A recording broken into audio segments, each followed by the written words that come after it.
Greetings and welcome to week 3 of Starting Out and Starting Over. I'm Catherine Lake Hogan of Looking for Ancestors. In week 1, we started with researching you. Then last week, we started building the framework of our family history by using the 5-generation pedigree chart. If we recall, there are 31 people on a 5-generation pedigree chart. Yourself and your 30 ancestors. This week, we're organizing our family lines using a color coding system. At this point, you'll have 4 main surnames in your family, and these are based on the surnames of your biological grandparents. Here are the 4 surnames in my family: Lake, Rickman, George, and Evans. Even if you don't have all 4 surnames just yet, this color coding system will work and you can fully implement it when you do have all 4 surnames in your family tree. Traditionally, this is how the color coding system works.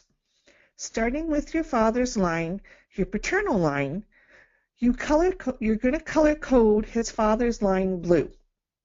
This is also your surname, the surname you were born with. Next, your paternal grandmother's line is colored green. Then, moving to your mother's side of the family, her father's line is colored red. And finally, your mother's line, that is coded yellow. If you're on my Starting Out and Starting Over mailing list, I've included a link in this week's email that fully explains the whole color coding system. Putting this color coding system into place, this is how your pedigree chart would look. Now, I've been known to break the rules every once in a while. And when I was color coding my family lines, I didn't stick with tradition. And you don't have to either. And this is how I color coded my lines.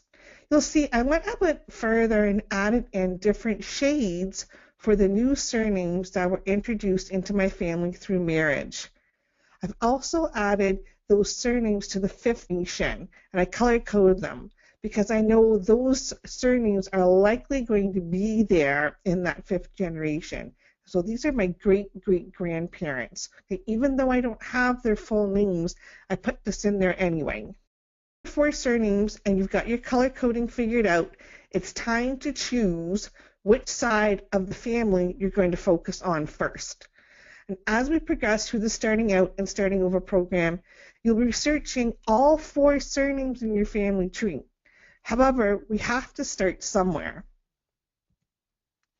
I'm choosing to follow the traditional format of researching my paternal line first, meaning I will be researching my father's line, and so that is going to be the Lake line of my family. And the first person I'm starting with is my father. This is where the building blocks come into use, the family group record. Last week, we talked about the pedigree chart being the building of the frame of our family tree. And now you're going to see that the family group record is actually the building block of our family tree. And whether you choose to actually print out the family group record and fill it in by hand, or you choose to input the information directly into your family history software, I do recommend you print one blank family group record to use as a guide or a template. And you can find these online for free, or you can check your family history software to see if it includes family group records that you can print. Every person in your family tree belongs to a family group and will be recorded on a family group record. If a person is married, then they will be recorded on 2 family group record sheets. Once as a child in the family group of their parents, and second as an adult in the family group with their spouse and children. Taking a closer look at the family group record, you can see the information that is asked. Starting with your father, this is the basic information you want to research. Then you add in the information for yourself and your siblings. Going back to week 1, you'll remember the interview sheet you used for researching yourself. Those who subscribe to the Starting Out or Starting Over mailing list will have received a link to access this interview sheet.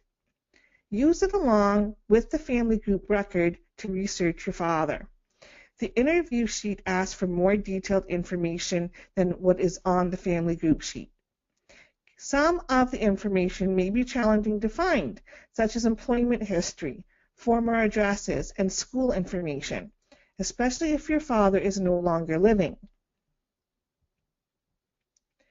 Depending on your own age, you may not be far back enough in time to research your parents using census records, especially in Canada.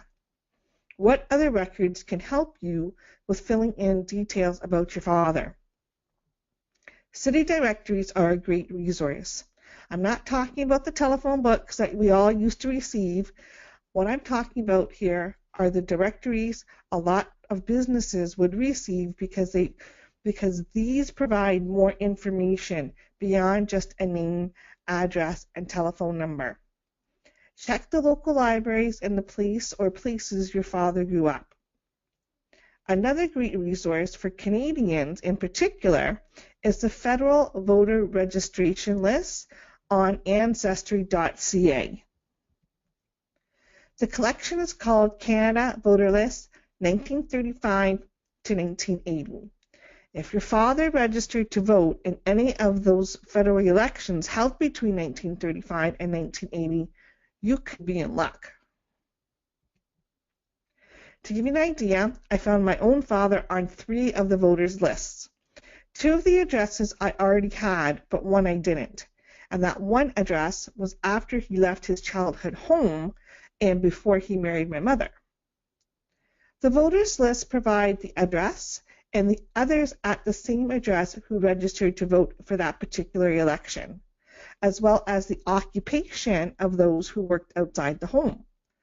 The voters list also is a good resource for listing the neighbors as well. Once I had the addresses from my father, I then researched the addresses on Google Maps and Google Earth. Oh my goodness, what fun! What fun looking up to see if those places still exist and to see what that place looks like now.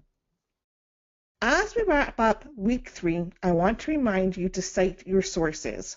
Hopefully you've been doing that already. Source citations will be explained in more detail next week for week 4. So, until then, continue researching your father this week and have fun looking for ancestors.